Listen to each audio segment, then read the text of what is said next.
Welcome to NTD News. I'm Kevin Hogan. Here are today's top stories. The White House considers sending cash payments to Central America to stem migration. A top Republican says it's an insult to the millions of Americans who are out of work. Georgia Governor Brian Kemp is speaking out against moving a Major League Baseball game out of the state. He stressed the economic impact of the shift on Georgia residents during a press conference in a local restaurant.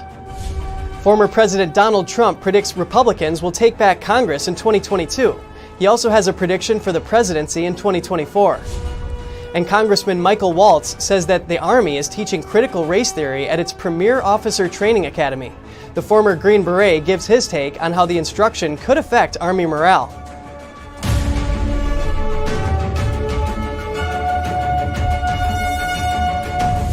Border Patrol found over 24 illegal immigrants crammed in railcars over the weekend. A top official says it's a dangerous way to travel.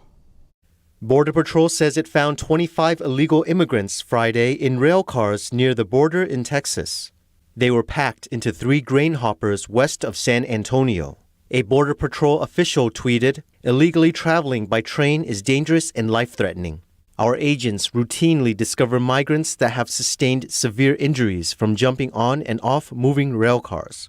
The Center for Immigration Studies says immigrants have died in the past while they were being smuggled in railroad cars. And House Republican leader Kevin McCarthy criticized President Biden's plans to send cash to Central America. Last week, Biden's border coordinator said sending money could help alleviate economic problems that motivate people to come to the U.S. McCarthy tweeted, "President Biden wants to try and buy our way out of his border crisis with taxpayer money. The administration is spending $60 million a week and now wants to launch a cash transfer program to Central America." He said it insults the millions of Americans who are out of work right now. And Texas Governor Greg Abbott is calling on Biden to restore former President Trump's immigration policies.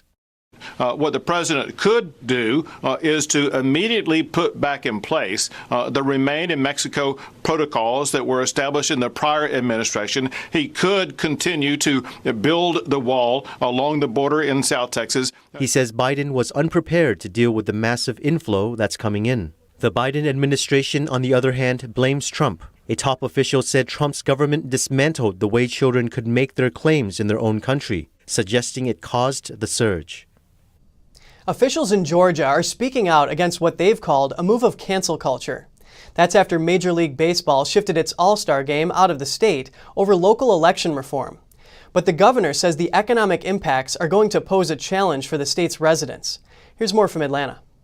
Officials in Georgia are in talks over a recent decision from Major League Baseball. Georgia Governor Brian Kemp and General Attorney Chris Carr met at a Cobb County seafood restaurant on Saturday. There, they talked about the economic impact expected.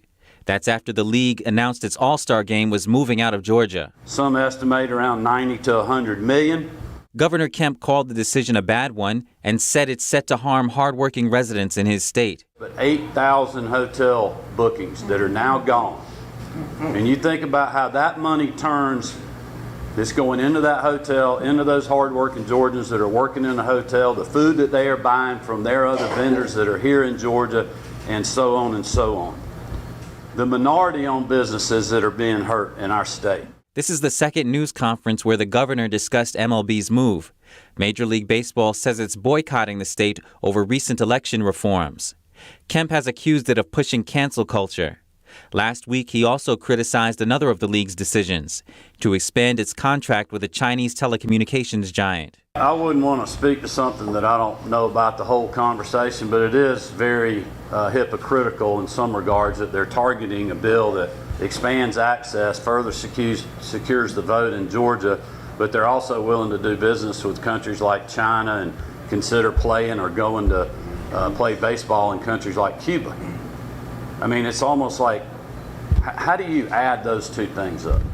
Governor Kemp also says that he doesn't support boycotts, adding that he feels sad that polarized politics has affected people's lives. Sometimes that's by no fault of our own, but sometimes it is. And I understand that. But what's sad to me is a kid that grew up playing baseball from, minor league, little league, played in high school, played Legion ball, thought about playing in college and realized I wasn't near as good as I thought I was. And somebody that's a fan today, I mean, I've been an avid Braves fan, baseball fan.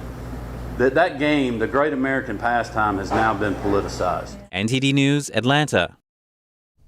A city in Georgia eagerly awaits a court ruling on whether to remove a Confederate soldier statue. The judge's decision on this case will determine the fate of similar statues around the state. Over the weekend, Georgians held a Save the Statue peace rally. They told NTD's Melina Wisecup why they think it's important to preserve the history of the Confederate South. This Confederate soldier statue has rested in the square for nearly 115 years, and now it faces an unknown fate. Newton County's Board of Commissioners voted 2-3 to remove it, only to be challenged by a group of local citizens who filed a suit to prevent the statue's removal. We've got more teeth in our lawsuit than any other lawsuit. Some say it's wrong to keep these statues, saying they represent oppression and slavery. The group suggests one solution could be to erect another statue, even higher, that represents leaders of the anti-slavery movement. Let's be positive. Why don't you add something over here of your heritage that you can be proud of, okay? It's not just this one right here. Look at this beautiful park. There's plenty of space for something. He says in Georgia's Dublin City, they already took this approach. And one Venezuelan immigrant says statues were removed in her home country as communists took over. By destroying the culture, by destroying history. And one of the first actions that they do is start taking down statues. For example, in Venezuela, the first statue that they took down was Christopher Columbus. Georgia's home to the world's largest Confederate monument, Stone Mountain. And the ruling for this small statue here could impact whether historic monuments like Stone Mountain are done away with or protected by law. Is really going to set a precedent for what happens nationwide with our Civil War statues and what they stand for. The case is on the docket for this Tuesday in the Georgia Court of Appeals. Melina Wisecup, NTD News. Former President Donald Trump spoke to Republican donors in Florida. He tells them that Republicans will reclaim Congress in 2022 and that then a Republican will win the White House in 2024. According to prepared remarks, Trump told donors, "I stand before you this evening filled with confidence that in 2022 we're going to take back the House and we're going to reclaim the Senate." Trump made the remarks in a Keystone address to the Republican National Committee Donor Summit. He also told them that a Republican will win the White House in 2024. Trump hasn't announced if he'll run for president again. Trump's aide and spokesman, Jason Miller, says Trump is a big favorite to win the Republican nomination if he decides to run. He tells Newsmax that the former president is focused on winning back the House and Senate. Miller says other presidents didn't have much influence after they left office, but Trump is stronger than ever. Forbes says Trump lost about $1 billion while he was president. Evangelist Franklin Graham tweets that it's because Trump put the country ahead of his own interests. He writes, "Donald Trump became president not to make money, but to do his best to preserve the great things about this nation for future generations. He put America first. I've never seen anyone work harder." Miller says Trump is going to remain a public force. He says the former president will go after Biden on the border and other important issues. Congressman Michael Waltz says the Army is now teaching critical race theory at its elite West Point Academy. The former Army Green Beret explained he can't think of a notion more destructive to cohesion and morale. Here are the details. Waltz says he got the news about West Point from upset cadets and family members. They revealed that students now get mandatory instruction on diversity and equity, and that the instruction has elements of critical race theory. Waltz also described seeing a presentation slide about white power at West Point, as well as another slide about understanding whiteness and white rage. He says military leaders shouldn't be taught to treat fellow soldiers differently based on race or economic background. He adds that in combat, every soldier shares an equal amount of danger, and enemies' bullets don't care about race, religion, or politics. As a Green Beret, I can't imagine being in a situation in combat and I'm ordering a soldier to charge the machine gun, and he now has a seed planted in the back of his mind. Am I sending him because he's African American? Should I feel guilty because of white privilege? Waltz serves on the House's Armed Services Committee. He's asking West Point to share all teaching material from their diversity seminars with him. He says he spoke with the Academy superintendent by phone and expects a prompt, formal response to his letter. Pentagon officials say about 40% of the U.S. Marines have declined to take vaccines for the CCP or Chinese Communist Party virus. Marines media spokesman Andrew Wood told news outlets that over 75,000 Marines are fully vaccinated or have received one dose, while just under 50,000 Marines have declined the shot. USA Today reports that Wood said the best way to address the situation is through building vaccine confidence. Wood also told The Hill that he's working to get educational materials about the virus out to Navy and Marine Corps members. He explained there may be a number of reasons why troops are declining the vaccine. Several Democratic lawmakers have sent a letter to President Biden requesting that he make the vaccine mandatory for all U.S. military members. 4 intruders barged into the printing plant of the Hong Kong edition of the Epoch Times early morning. They damaged computers and printing equipment. The men swung sledgehammers at printing equipment and stole a computer. A spokeswoman for the Hong Kong edition said the intrusion was characteristic of the Chinese Communist Party.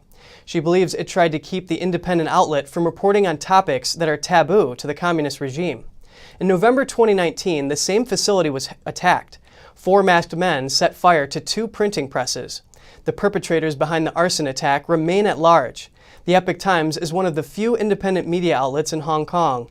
It is known for uncensored coverage of China, including extensive coverage of the city's pro-democracy movement. We'll have more details for you in our evening news. Coming up, New York City may be increasing the toll for New Jersey commuters, but 2 New Jersey lawmakers are requesting the U.S. Department of Transportation put the brakes on the plan. And a Japanese golder makes history as the first from his country to win a major golf tournament. He claimed the victory by just 1 shot.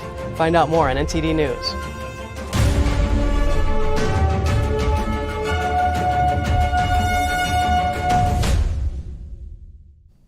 A top aide to Michigan Governor Gretchen Whitmer traveled to Florida for spring break. She posted photographs on Facebook from the trip. That's as the CDC director recommended against travel. Tricia Foster is the state's chief operations officer. According to social media screenshots from Breitbart, she posted from the Florida Keys last week. The pictures show young people on a beach and by a pool, and also show Foster in a bar. When asked about her son, Foster reportedly told followers that he was home with COVID. A spokesperson for Whitmer called the story about the trip was a partisan attack, adding Foster is fully recovered from COVID and is fully vaccinated against the CCP virus. Governor Whitmer said at a press conference last week that traveling increases the spread of the virus. Virginia's Governor Ralph Northam is ordering the Virginia State Police to conduct an independent investigation into a December traffic stop.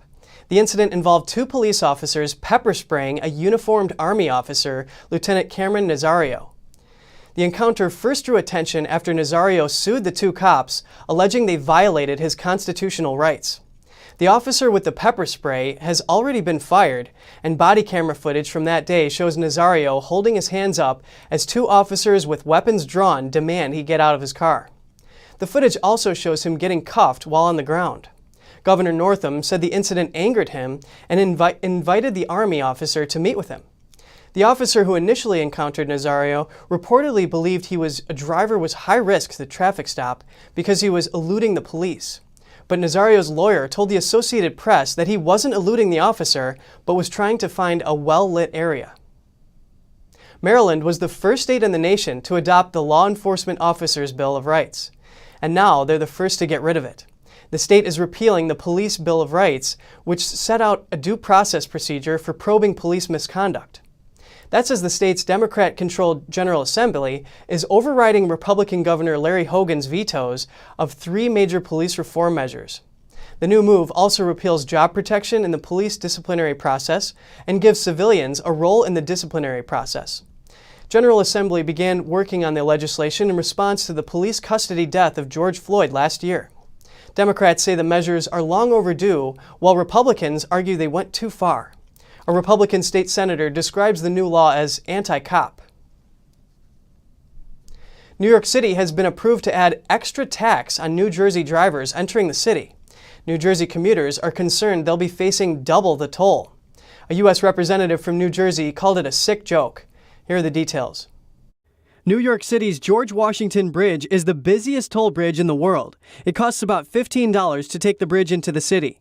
But now, New Jersey Congressman Josh Gottheimer says New York City is planning to tack on an extra $13 to that toll. He estimates this would cost each commuter an extra $3,000 a year. The money is estimated to bring about $1 billion to New York every year. The city would use the money to fund $15 billion in improvements to its aging subway and bus system. That's after the MTA's revenue took a big hit during the pandemic. Gottheimer commented on the move. He called it some sort of sick joke to do this to families in the middle of a pandemic. We reached out to the New York City Department of Transportation, but they did not respond in time for broadcast. Congress members Gottheimer and Bill Pascrell Jr. are asking Pete Buttigieg to pull the plug on any approvals. The federal government recently gave New York City the go-ahead to implement the congestion tax, as it's called. In 2019, Gottheimer introduced the Anti-Congestion Tax Act. This would stop the U.S. Department of Transportation from giving new capital grants to MTA projects in New York until drivers could get exemptions from any congestion tax. The bill was never passed, but now he's reintroducing it. The tax would affect commuters taking the George Washington Bridge heading below 60th Street. If the plan is put into action, it would make New York City the first city in the United States to use congestion pricing. A professional golfer becomes the first Japanese man to take home the gold from a major golf tournament. He won the Masters at Augusta National by just one shot on Sunday. Here are the details. With the weight of a nation on his shoulders, 29-year-old Hideki Matsuyama held on to win the 85th U.S. Masters in Augusta, Georgia on Sunday, making history as the first ever Japanese man to win a major. Matsuyama, who started the day with a 4-shot lead over a quartet that included playing competitor Xander Schauffele and Masters debutant Will Zalatoris, carded a 1 par 73 that left him at 10 under on the week at the year's first major. Americans Zalatoris, a 24-year-old who is not even a full-time member on the PGA Tour, finished in second place at 9 under after shooting a 2 under 70, and Schauffele came in third. Matsuyama grew emotional after becoming champion and told reporters he was thinking about his wife and young daughter in Japan on the day of his victory. Presidential election results arrive for Ecuador. Conservative banker Guillermo Lasso pulled ahead of leftist economist Andrés Arauz in Sunday's runoff. The vote puts the country on track to keep its open market policies instead of returning to socialism. Ecuador chose a conservative banker as its next president on Sunday. It's a surprise result in a runoff election for Guillermo Lasso, who won out over leftist economist Andrés Arauz. Lasso ran on a platform promising to jumpstart the economy with free market economics against social welfare plans from Arauz.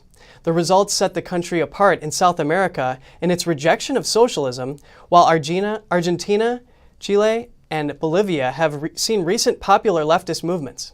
Ecuador instead is set to maintain its open market policies, a move welcomed by foreign investors wary of the country's weak finances. Lasso is set to take office at the end of May. And just ahead, Queen Elizabeth's husband was honored across Britain on Sunday.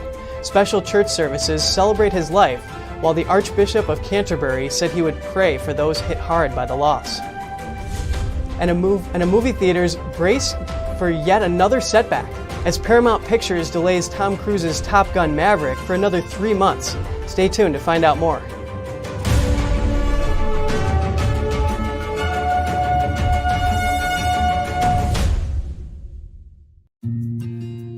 Do you have a life insurance policy you no longer need? Now you can sell your policy, even a term policy, for an immediate cash payment. Call Coventry Direct to learn more.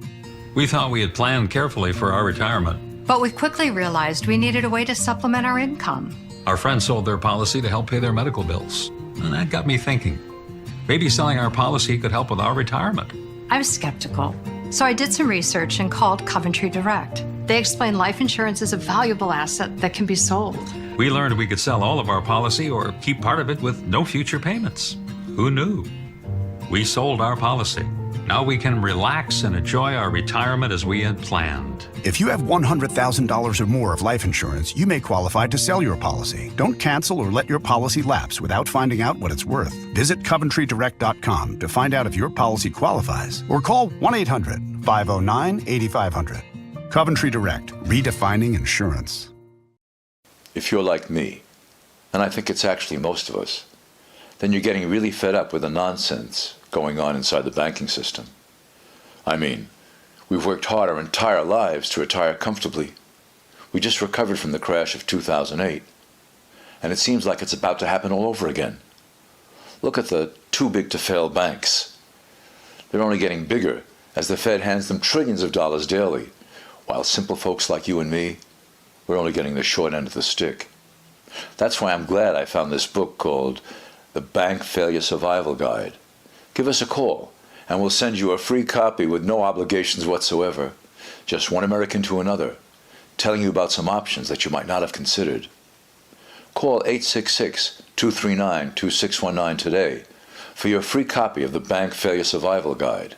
That's 866-239-2619.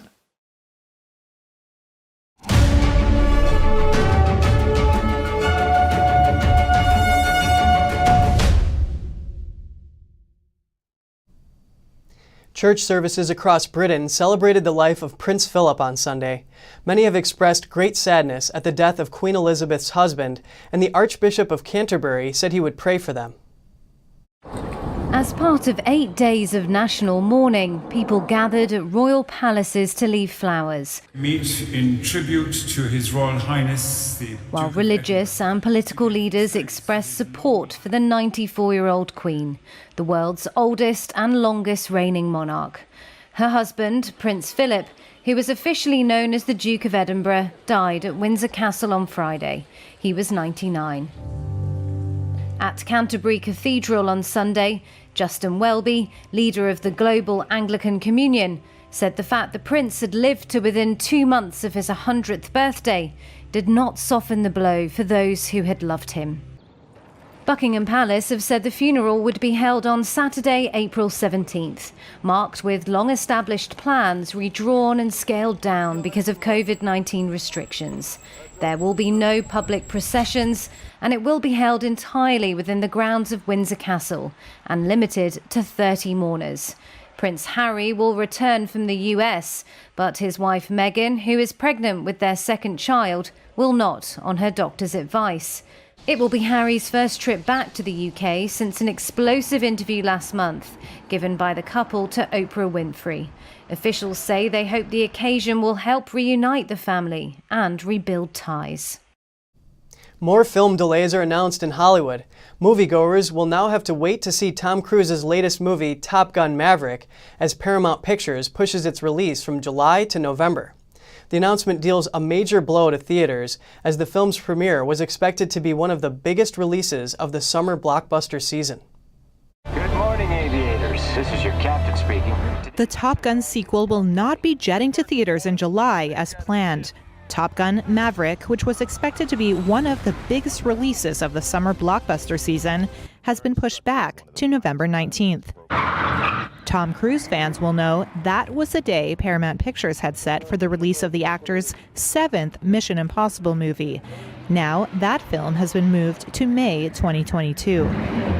Maverick's delay is the latest setback for this summer's movie theater rebound after a year of closures due to the health crisis. Movie theaters were devastated by the closed doors and are hoping that audiences will return this spring and summer as vaccines become more widely distributed. Those hopes were lifted by the recent blockbuster success of Godzilla vs. Kong, even though it was released on the HBO Max streaming service at the same time. But moviegoers will have to wait for Top Gun's high-altitude, stomach-dropping action flick for a while longer. Now let's turn our attention to health and well-being. Apple cider vinegar is renowned for its many medicinal properties. Today we look at 9 benefits of this cure-all remedy.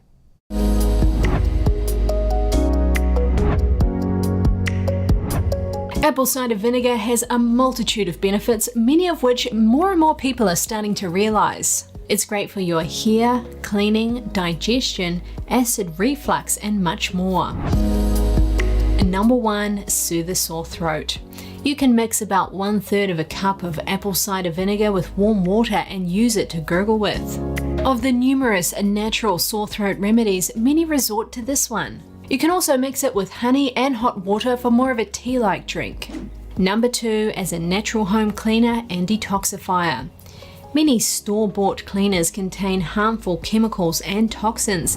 You can ditch them and use apple cider vinegar instead. The vinegar is a great alternative to conventional cleaning products. Number 3, shiny hair. To see how apple cider vinegar can be used to improve your hair shine, simply use it after you wash your hair with shampoo. Number 4, improves your skin health. Apple cider vinegar can be used to treat skin issues from eczema to dry skin and psoriasis. Simply rub some on the affected areas with a cotton ball. Number 5, apple cider vinegar can help with weight loss.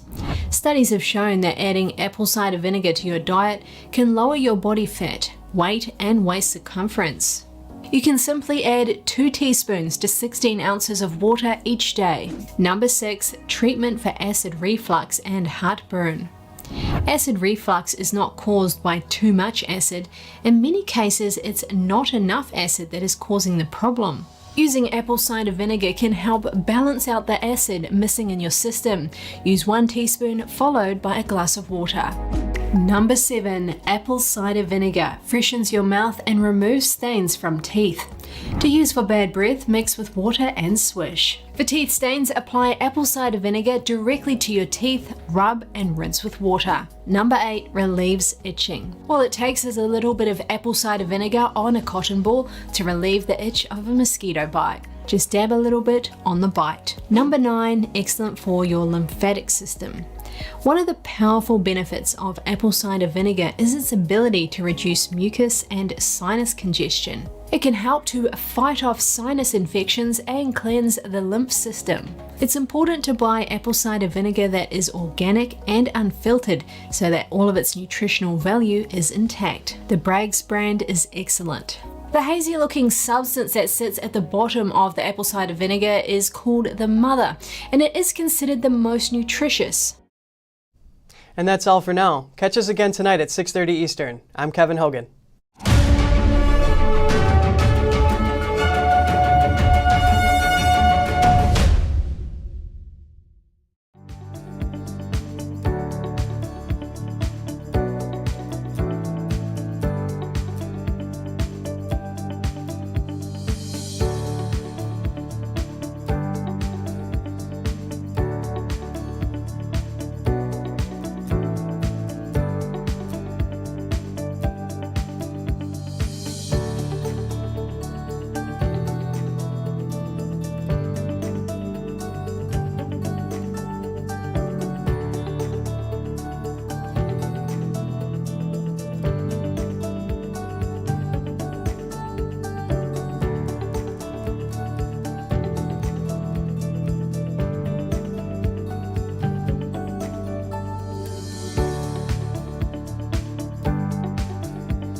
We have a new channel. Subscribe to us on YouTube at NTD News. Get the highlights of our news broadcast and the most important headlines that we curate especially for you. Don't miss out on important news. Our videos are being deleted.